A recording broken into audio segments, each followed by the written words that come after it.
à tous, je suis ravie de vous retrouver en ce début de semaine sur Monaco Info. Voici sans plus tarder les titres que nous développerons dans cette nouvelle édition. Pilote de légende qui a marqué le circuit monégasque, le Fairmont Monte-Carlo inaugurait une suite en hommage à Ayrton Senna. Et nous refermerons cette édition avec une visite officielle du ministre des Relations extérieures et de la coopération, Gilles Tonelli, au Mali. Et avant de débuter ce journal, à quelques heures du départ du Grand Prix de Formule 1, la princesse Charlène s'est rendue, comme le veut la tradition, à la maternité du centre hospitalier Princesse Grace à l'occasion de la fête des mères. Avant de rendre visite aux jeunes mamans, la princesse a souhaité rendre un hommage aux victimes des récents attentats et a tenu à observer un moment de recueillement. Sa visite s'est ensuite poursuivie dans les chambres de la maternité où la princesse a offert un cadeau et une rose à chacune des mamans. Et avant le traditionnel tour de circuit du couple princier, le prince Albert II et la princesse Charlène ont tenu à rencontrer les personnes à mobilité réduite et visiter la tribune qui leur est dédiée sur le rocher.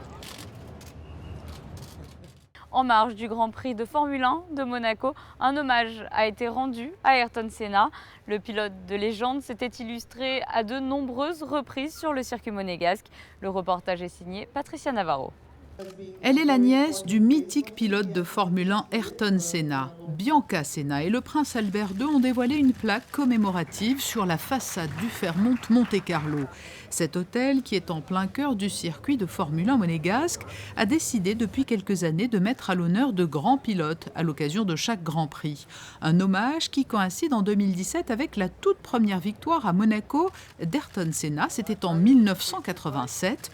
Une suite du Grand Hôtel portera désormais son nom et a été entièrement décorée avec des souvenirs ou des œuvres rappelant le souvenir du champion prématurément décédé en 1994. Le lien entre le Fairmont Monte-Carlo et le Grand Prix est unique, mais je pense que la reconnaissance du mythe d'Ayrton Senna est encore plus grande et surtout je pense que ça va très très bien avec ce qu'on appelle aujourd'hui le hairpin, qui est le Fairmont hairpin, et c'est quelqu'un qu'on y tient beaucoup à cœur et aujourd'hui on a dédié cette belle suite à lui, à son nom, pour les raisons qu'on connaît. Vous avez un volant que lui il a touché, avec lequel il a couru, qui nous a été donné par sa famille, avec son casque, et vous avez derrière moi un grand peintre qui est Floxdorf, qui a fait quelque chose dédié à lui, qui est une pièce unique et qui sera évidemment en permanence dans cette suite. Le Fairmont Monte-Carlo a souhaité également donner une dimension caritative à cet hommage. Un chèque de 10 000 $ a été remis à Bianca Senna pour soutenir l'action de la fondation qui porte le nom du pilote. Avec la Fondation, nous œuvrons depuis 23 ans. Nous aidons des enfants et des jeunes en leur donnant une bonne éducation, en les scolarisant. À ce jour, nous avons aidé 1,5 million d'enfants, alors c'est vraiment un travail immense à travers tout le Brésil et nous en sommes très fiers. La suite Ayrton Senna est composée de 2 pièces avec une vaste terrasse avec vue plongeante et imprenable sur le virage du Portier. Avant le pilote brésilien, ce sont d'autres grands champions de Formule 1 qui avaient été honorés, Jean Alesi, Stirling Moss ou David Coulthard. Et dans le reste de l'actualité, 70 enfants malades ont été invités par l'association Monaco Liver Disorder lors de la première journée de ce 75e Grand Prix de Formule 1.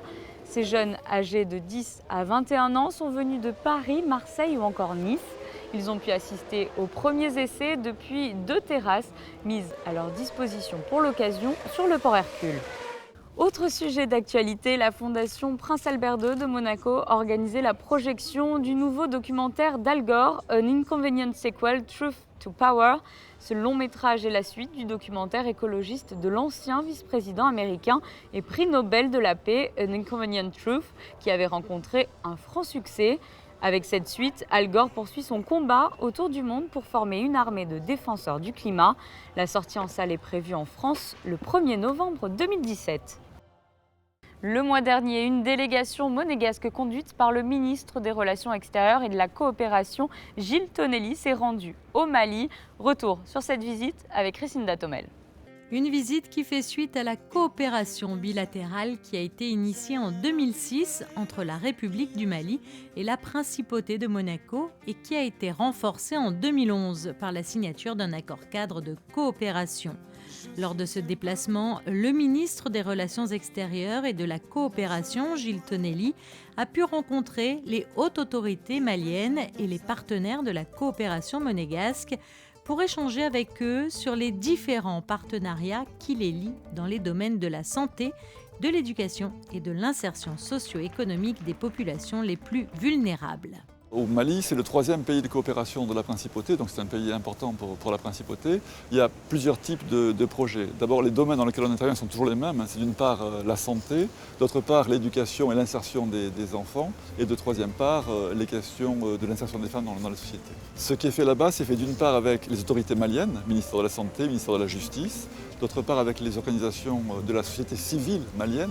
Je pense à des sociétés comme Actes Sud, comme AJA, qui sont des associations qui créent des emplois pour les Maliens.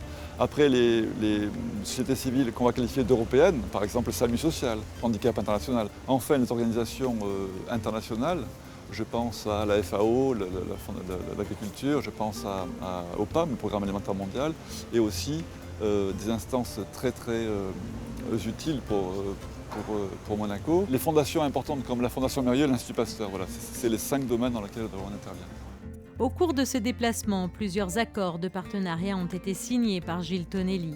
Un protocole d'accord a été signé pour soutenir la lutte contre la drépanocytose dans le pays, première maladie génétique au monde. Un autre a également été signé en faveur des enfants en situation de rue à Bamako. Et enfin, un partenariat a été passé pour améliorer la qualité des soins en zone rurale. Le Mali, bon, c'est un cas très particulier, c'est un pays qui est en guerre. Donc nécessairement, cette condition a des effets sur tous les fondamentaux de la vie du pays. C'est quelque chose qui est très prégnant aujourd'hui.